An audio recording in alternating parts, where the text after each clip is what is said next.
Sumainyo ang Panginoon. At sumaiyo rin. Ang mabuting balita ng Panginoon ayon kay San Marcos. Papuri sa iyo, Panginoon.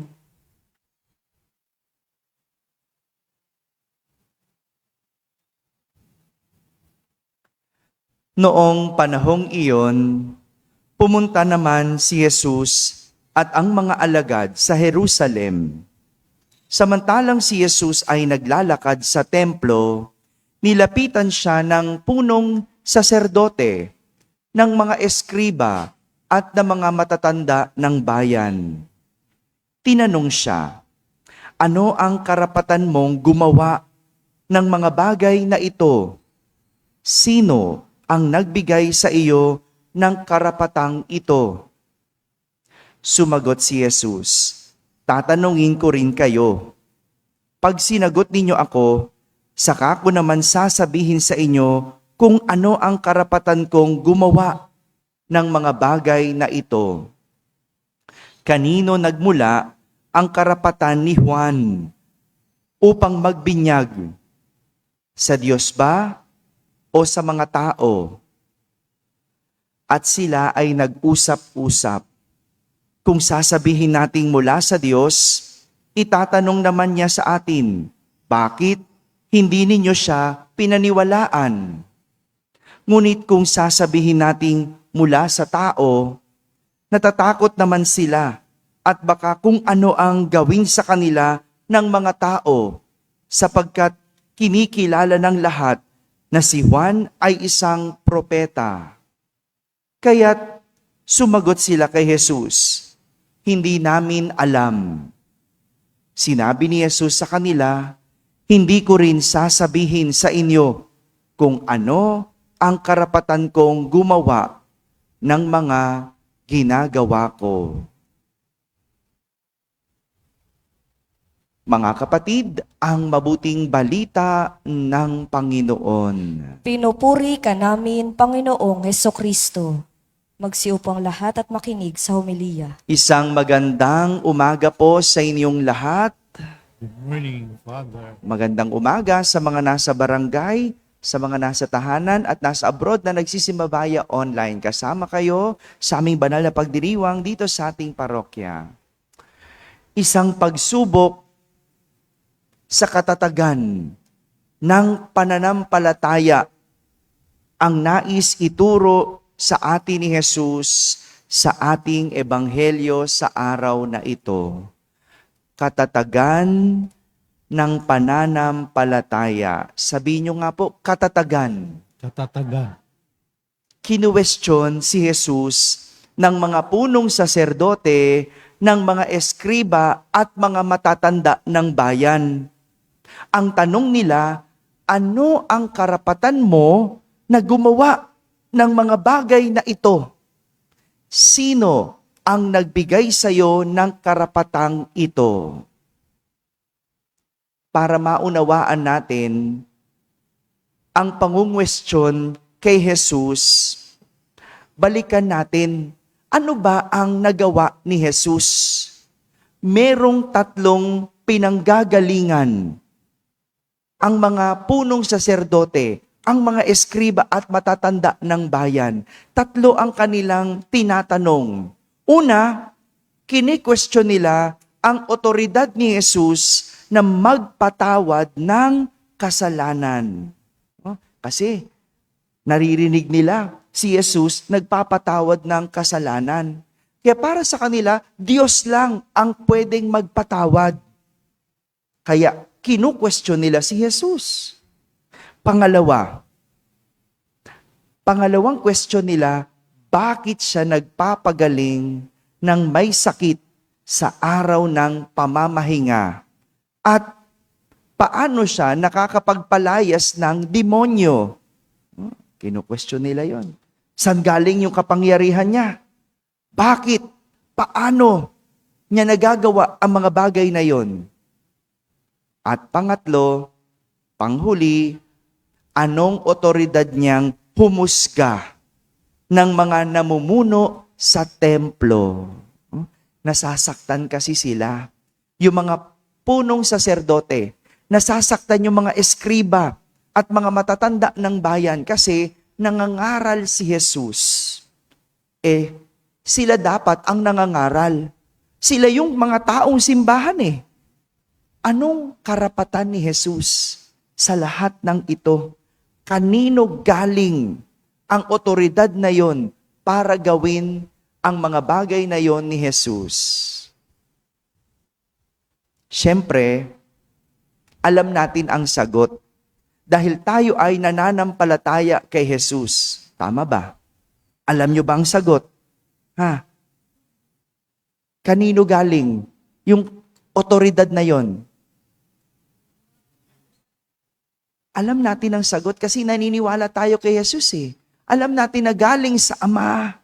Hindi naman kagustuhan lang ni Jesus yan. Hindi naman kapangyarihan lang ni Jesus, kundi galing sa Ama. Kapag tayo naniniwala sa isang tao, kapag tayo nananampalataya sa isang tao, hindi natin siya kini-question. Tama? Di ba? Naniniwala ka eh. Ba't ka pa magtatanong? Nananampalataya ka. Pero para sa mga hindi naniniwala kay Jesus, talagang kukwestiyonin nila si Jesus. Pero dahil alam ni Jesus na siya ay sinusubok, kaya lang naman sila nagtatanong kasi sinusubok nila si Jesus, ibinalik sa kanila ni Jesus ang tanong para subukin sila. Tinanong sila ni Jesus kung kanino nagmula ang karapatan ni Juan upang magbinyag. Sa Diyos ba o sa tao? Galing talaga, no? Galing ni Jesus, no? Hindi ka makakaisa, no? Talagang pipigain ka, no? Hindi mo pwedeng subukin si Jesus. Dahil sa huli, ibabalik niya sa iyo ang tanong. Kunyari, di ba? Ang dami nating tanong sa Diyos. No? Anong tanong mo? Lord, ba't ba nangyari ito? Ba't ba ako naghirap? Di ba? May mga ganyan tayong mga drama tanong, di ba? Ay tatanong sa ni Jesus, ba't ka naghirap? Ba't nangyari yan sa'yo? Madalas, no? Sisisi mo pa sa Diyos, ikaw itong magastos. Sisisi mo pa sa Diyos, ikaw itong hindi nag-iipon. Diba? Kaya nga, ang galing ni Jesus. Binalik niya ang tanong. At ang mga alagad, bigla namang natahimik. Biglang natigilan. At nag-usap-usap. Sabi nila, kung sasabihin nating mula sa Diyos, babalikan tayo ni Jesus. Bakit hindi kayo naniwala? Pero kung sasabihin naman natin mula sa tao, ang binyag ni Juan, magagalit ang mga naniniwala. Dahil kalat na si Juan ay propeta at mula sa Diyos. Ano ba talaga ang totoo?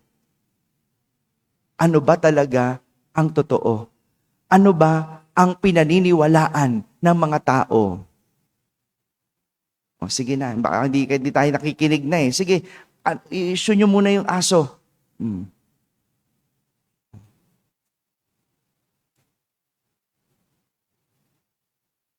Hindi alam ng mga tao kung ano ang paniniwalaan at kung ano ang katotohanan. Paninindigan ba nila ang totoo? O maniniwala sila sa mga tao? Kaya sa huli, hindi nakasagot ang mga punong saserdote, ang mga eskriba at mga matatanda ng bayan. Wala naman palang pinaninindigan at matibay na pinaniniwalaan ang mga punong saserdote, ang mga eskriba at matatanda ng bayan. Naturingan pa silang merong posisyon sa komunidad. Mas nakinig pa sila sa sasabihin ng iba kaysa sa alam nilang katotohanan. Bakit?